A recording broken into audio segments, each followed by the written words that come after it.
Kita langsung kepada hikmahnya Ibn Athaillah Sakandari. Qala Imam Ibn Athaillah Sakandari rahimahullahu taala nafa'ana Allahu bihi wa bi ulumihi wa bi ulumi masyaikhihi wa talamidati fid dharaini. Amin. Ila angkal. Hikmah yang ke-121. La nihayata limadhammika. Madham jam'u madhammah.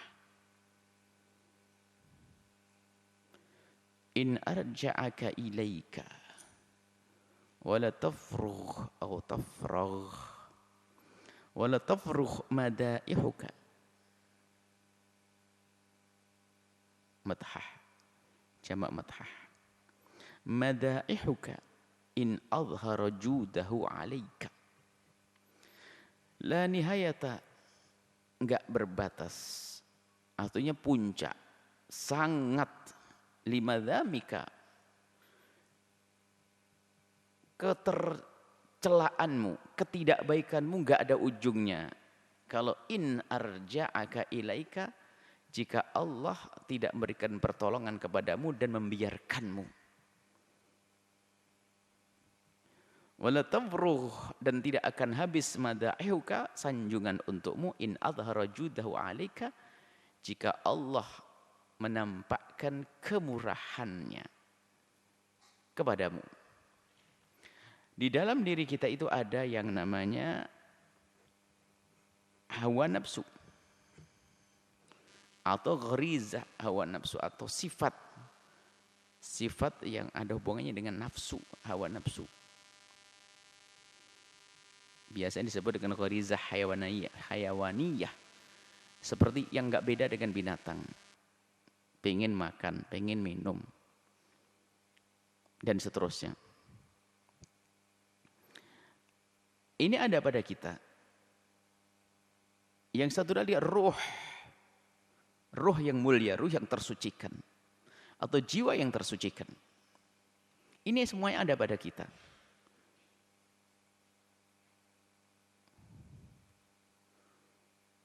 Wa nafsi wa masawwaha fa alhamaha fujuraha wa taqwaha.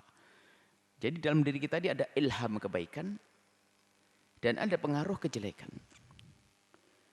Nafsu yang ada di dalam diri kita itu adalah ammarah bisu. Selalu mengajak kepada kebaikan, kejelekan.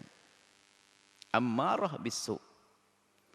Nah, dan jika dibiarkan begitu saja tanpa ada tarbiyah, maka jiwa kebaikan tadi, kemuliaan akan kalah. Yang menang adalah hawa nafsu tersebut. Maka di saat terlihat orang itu kalah, jiwa baiknya tersebut dikalahkan oleh hawa nafsunya, maka muncul dari segala perilakunya adalah muncul jahat. Nuruti hawa nafsunya. Bisnis ngerampok dan sebagainya, zina dan sebagainya, enggak ada rambu-rambu. Karena dia telah mengikuti hawa nafsunya. Tapi bagi hamba yang menyadari bahwasanya musuh yang paling berat dalam dirinya adalah hawa nafsunya, maka dia terus menjaga rohnya. Roh itu dinisbatkan kepada Allah. Wa nafakhtu fihi min ruhi. Aku tiupkan kepada hambaku Nabi Adam waktu itu ruhi, dari rohku. Ini nisbah takrim, dinisbatkan kepada Allah, kemudian sebagai Baitullah, rumah Allah, bukan rohnya Allah, bukan. Dinisbatkan kepada Allah, ini menunjukkan kemuliaan. Inilah yang harus kita rawat, kita jaga. Ruh bersih. Cuman di saat terus diliputi oleh hawa nafsu akan menjadi kotor. Terus ini akan, jika dibiarkan maka roh ini akan kalah. Roh kemuliaan ini akan kalah, maka yang dimenangkan adalah hawa nafsu. Di saat hawa nafsu memenangkan dalam pertarungan ini, maka muncullah orang jahat.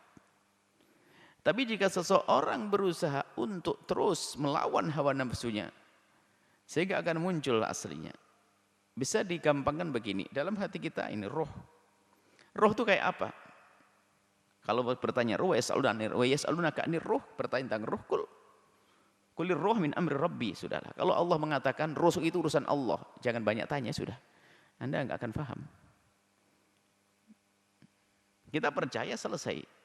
Kalau kita ingin mencoba menjelaskan, nggak akan sampai kepada penjelasan yang sesungguhnya. Yang jelas semua mengakui adanya roh.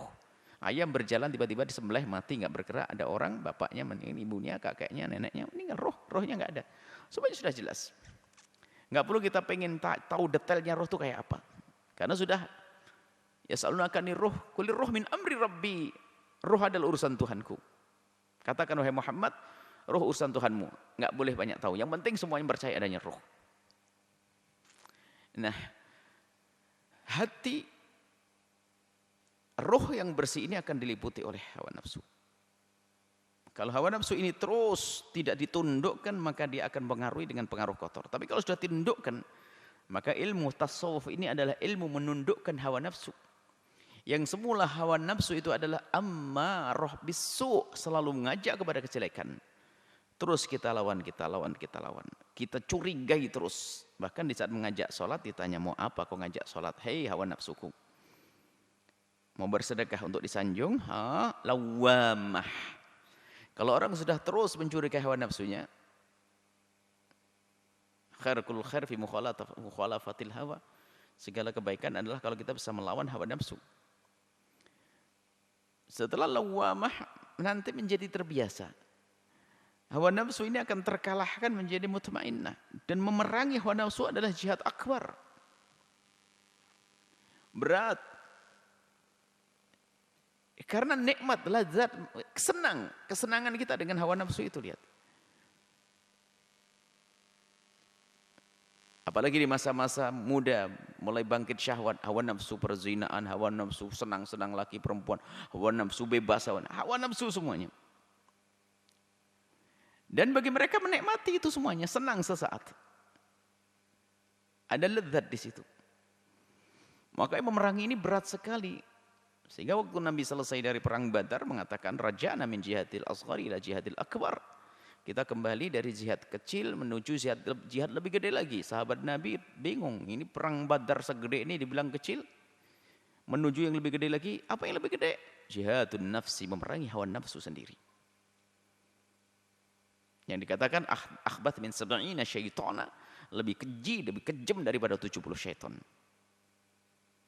Di dalam diri kita hawa nafsu. Maka ilmu tasawuf inilah ilmu yang membersihkan itu semuanya. Bagaimana orang membiasakan diri melatih melawan hawa nafsu. Diterapkan, dirasakan. Baik. Hawa nafsu nanti setelah kita perangi lawamah mutmainnah, tenang sudah. Jadi sudah enggak mengganggu lagi karena sudah ditundukkan, dilawan. Hawa nafsu sudah paling dilawan juga. Mau tak ajak tidur paling juga bangun. Saya ajak pelit susah karena dia ngerti. Akhirnya terbiasa dia dermawan, sholat malam, berbuat baik sama orang, memaafkan, tidak dendam. Terus karena sudah diperangi.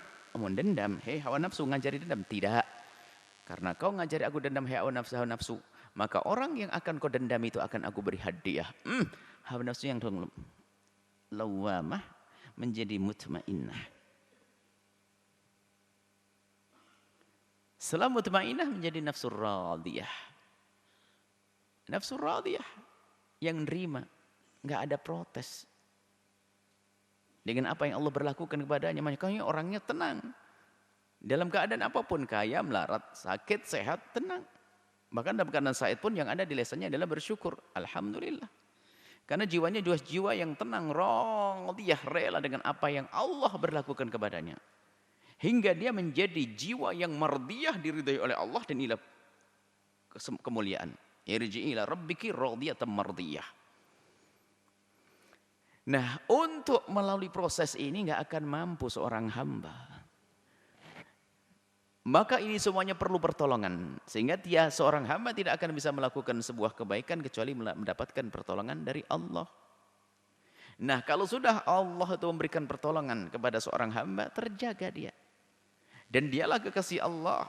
Melakukan kebaikan, kewajiban, kesunahan sampai Allah mencintainya. Kalau Allah mencintainya, Allah akan menjadi matanya, Allah akan menjadi tangannya, Allah akan menjadikan kakinya, Allah akan menjadi telinganya dan seterusnya. Maksudnya Allah akan menjadi tangan dan kakinya, maksudnya Allah akan menjaga itu semuanya. Sehingga seorang hamba itu biarpun di kiri kanannya adalah kemaksiatan, susah melakukan kemaksiatan.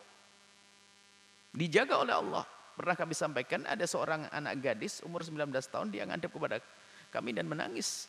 dengan derai air mata karena dia punya seorang ibu yang sampai hari dia melapor bercerita ibunya masih menjajakan dirinya, menjual dirinya. Jadi dia menangis, tidak bisa menasihati ibunya. Dan setiap saat melihat laki-laki masuk ke rumahnya. Tapi lihat, karena dia dijaga, tidak pengaruh. Sampai 19 tahun tidak laki-laki menyentuh dia. Tapi begitu orang yang tidak dijaga oleh Allah, direndahkan biarpun di rumah mulia, dia melakukan kehinaan zina. Lihat. Kalau sudah Allah menjaga, dimanapun dia berada akan tetap terjaga. Itulah makna. Kalau sudah Allah tidak menjaga, kehinaan tidak akan ada ujungnya. Madamik la nihayata, tidak ada ujungnya. Maka ini perlu maunah, pertolongan dari Allah Subhanahu wa taala. Sampai wanita itu menikah dan subhanallah, dan menikahnya pun melalui minta petunjuk, pergilah ke tempat yang jauh, minta izin dengan orang tua untuk bekerja di sebuah tempat, menikahlah di sana sampai tidak tahu keadaan keluargamu. Jangan ceritakan. Dan alhamdulillah menikah dengan baik. Subhanallah. Ada orang yang semacam ini, ada di tempat mulia tapi dia rendah. Allah. Biarpun lengkap mulia, dijaga bahkan setiap saat. Nah, memerangi hawa nafsu tidak akan mampu seorang hamba kecuali Allah berikan pertolongan. Tidak ada seorang hamba bisa melakukan sujud sekali kecuali melalui pertolongan dari Allah. Tidak akan seorang hamba mampu berderma 100.000 rupiah sekecil apapun kecuali dapat pertolongan dari Allah. Inilah yang harus kita sadari. Kita bisa berbuat baik karena ditolong oleh Allah. Dan kita diajarkan untuk minta pertolongan kepada Allah sehari tidak kurang dari 17 kali kita mengatakan iyyaka na'budu. Kepadamulah ya Allah kami mengabdi, tapi kita tidak akan bisa mengabdi dengan sesungguhnya kecuali dengan pertolongan Allah. Maka lanjutkan permohonan wa iyyaka nasta'in, dan kepadamulah ya Allah kami memohon pertolongan. In arja'aka ilaika, kalau Allah membiarkanmu suruh ngurusi dirimu, enggak akan mampu memerangi hawa nafsu syahwat. Enggak akan mampu, enggak akan mampu. Maka kalau sudah orang tidak ditolong oleh Allah, la nihayata limadhamik. Dalam satu hikmah yang pernah kami tulis, jika Allah sudah tidak menolongmu, siapa yang akan bisa menolongmu? Dan jika Allah bisa menolongmu, siapa yang akan bisa mengganggumu? Jika Allah tidak menolong, tidak ada lagi yang bisa menolong secara sesungguhnya. Maka in arja'aka ilaik, jika Allah membiarkanmu, mengembalikanmu kepada dirimu sendiri, tidak ngurusi, na'udzubillah. Tidak dijaga tangannya, tidak dijaga lesannya. Masya Allah, semuanya maksiat. Melihat maksiat, lesan maksiat, telinga maksiat, syahwat maksiat, maksiat semuanya. Tapi kalau sudah dijaga oleh Allah, la tafruh, tidak akan habis madaihuk, sanjungan-sanjungan. Maka tingkatkanlah merasa bergantung kepada Allah dalam segala kebaikan.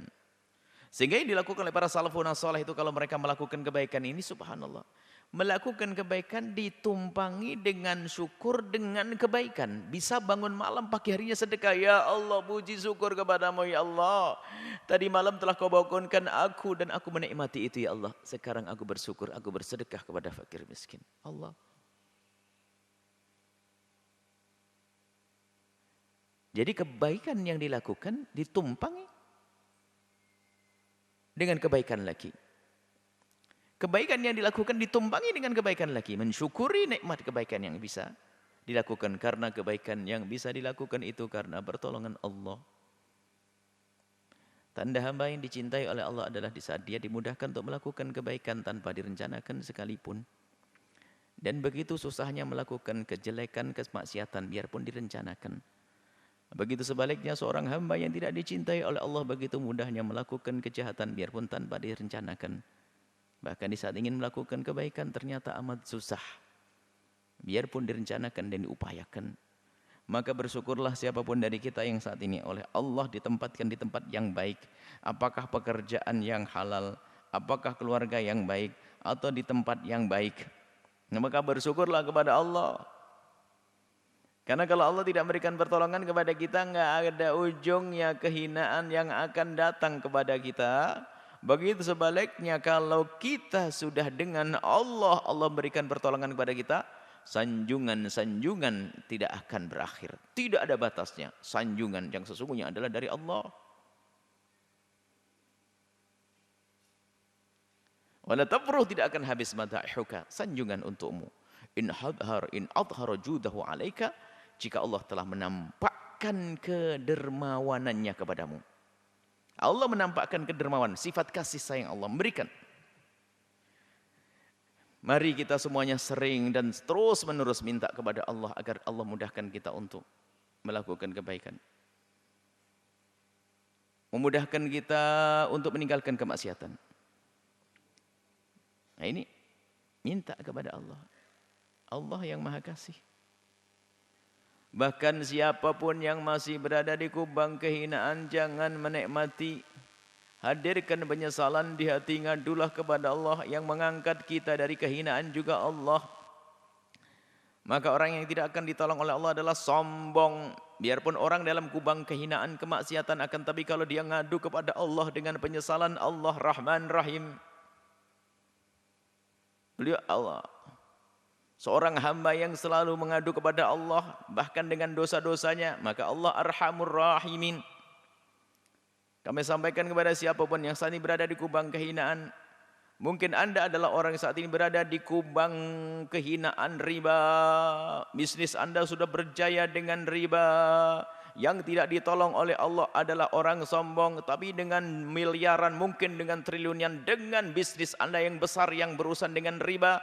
Kalau Anda setiap malam mengadu kepada Allah dan Anda menangis bahwasanya Anda takut, Anda menyesali, ya Allah entaskan kami dari riba. Angkat tapi usaha kami sudah telanjur berjalan, ya Allah. Dengan kasih sayang-Mu, ya Allah, entaskan aku dari riba terus. Begitu mudah Allah untuk mengentaskan Anda dari riba. Yang mengentaskan Allah. Sebab biarpun Anda berusaha seperti apapun, enggak bisa terentaskan. Ya, sambil berusaha mengurangi. Bisnis-bisnis yang ada ribanya dikurangi sampai tuntas Allah yang berikan pertolongan. Yang masih minum minuman keras atau bahkan yang terpeleset dalam hina dan busuknya zina dan masih terus melakukan kehinaan zina, ngadulah kepada Allah. Allah yang maha kuasa, Allah yang maha kasih. Kalau sudah Allah memandang Anda dengan kasih sayang, maka ketahuilah tidak ada yang bisa berbuat zalim kepada Anda. Tidak ada yang bisa menjerumuskan Anda. Syaitan enggak berlaku. Kalau sudah diberi kasih sayang oleh Allah, ditolong oleh Allah, maka menghadaplah kepada Allah semuanya.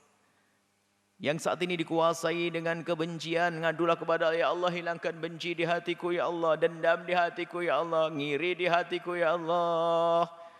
Jangan biarkan penyakit-penyakit itu, jangan dinikmati, akan tapi hilangkan, sesali itu semua.